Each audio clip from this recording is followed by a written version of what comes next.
In this video, I will show you how to change your TikTok account country. Let me show you how. Go ahead and open up your TikTok app.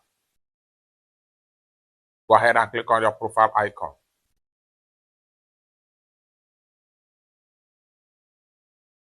Click on this three slider from the top corner.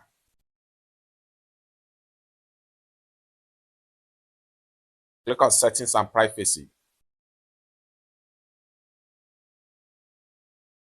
Click on account. Click on account information. Click on account region.